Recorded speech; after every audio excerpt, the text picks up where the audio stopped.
Some, of course, are not, because as you know, Eurasians are intermarriages between Europeans and Asians. And the European fathers could be Portuguese, or Dutch, or British, or others. Or even one of my closest friends, Lawrence Anderson, obviously had a Scandinavian ancestor. But significant numbers of the Eurasian community are descended from the Portuguese, and Joe Conceição is a paradigm case. So I go to the Eurasian Community House as my second choice because it reminds us that next month, in April this year, we commemorate the 500th anniversary of the Portuguese conquest of Malacca. And I'm happy to share with you the information that the National Heritage Board has partnered the Eurasian Association, and we will co-curate a major exhibition in November this year on the Portuguese legacy in Southeast Asia. What are my third and fourth choices? My third choice is the Raffles statue, which stands in front of the Victoria Concert Hall and Victoria Memorial Hall, and the Istana Kampong Glam, which you'll find in pages 227 and 292 of the book. Now, why do I choose the Raffles statue and the Istana Kampong Glam as my third and fourth places of historical interest? Because these two, the statue and the Istana Kampong Glam, tells us about the year 1819 when Raffles landed in Singapore, very cleverly thought of a scheme to acquire title to Singapore. Being a student of Malay history, he knew that there were two rival brothers to the Sultanate, and the Dutch were supporting the younger brother. And Raffles very cleverly found the older brother, brought him to Singapore, and persuaded him to sign a treaty with Raffles, ceding Singapore to the British. And the British built this palace in Sultan's Gate for the Temanggo.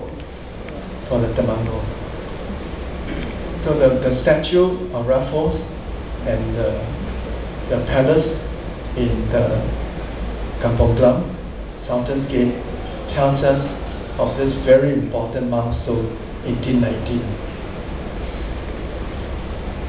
The National Heritage Board was given the responsibility of looking after the Malay Heritage Centre.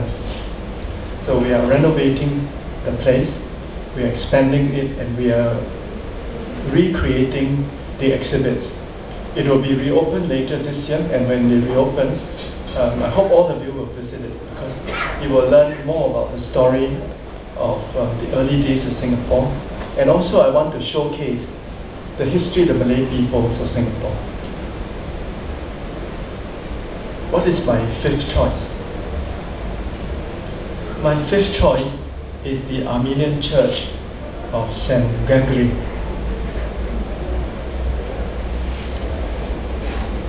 Many Singaporeans know very little about the Armenians because it's become a very small community. And the Armenian community, even at its peak, was a very small community. But in the early days of Singapore, Raffles was a very clever man. He invited traders of all nations to come and live and work in Singapore. And Arab traders, Jewish traders, Armenian traders answered his call. And right at the beginning of colonial Singapore, there were 16 Armenians who came here. And this is really quite unbelievable. Although the Anglicans established Singapore as a British colony, they did not build the first Christian church in Singapore. Yeah. In fact, I'm not sure why, Pani. Maybe you should write another book about this. I'm not sure why, but the senior British officials governing Singapore were Freemasons. And they were more interested in the Masonic Lodge and promoting the Masonic order than they were in promoting Christianity. It was the Armenians who petitioned the British, got a piece of land, and in 1836 consecrated the first Christian church of Singapore, the Armenian Church.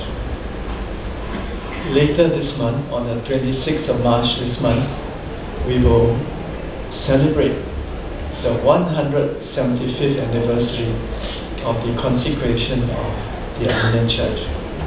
And the Preservation of Monument Board, which is a member of the NHB family, has partnered the community to celebrate this happy occasion this coming weekend, Saturday and Sunday, and again in the following weekend. My sixth choice.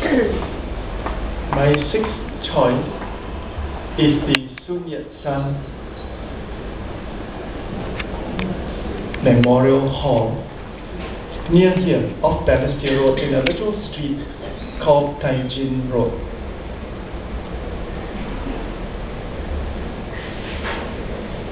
And I chose the Sun Yat-sen Nanyang Memorial Hall as my fifth choice because it also embodies an important story and a story relevant to our story.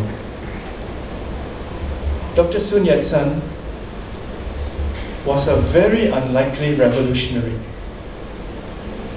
but he was seized from young with this mission that he wanted to put an end to the Manchu dynasty of China. He wanted to put an end to feudalism and imperial rule. And he was really an outsider. He was the son of peasants from a small village near Guangzhou, Zhongshan, and he was a Christian. He grew up partly in Honolulu. His brother had emigrated to Hawaii, and he had gone to Hawaii where he completed his secondary education, then studied medicine in Hong Kong. His supporters were mainly from outside the mainland.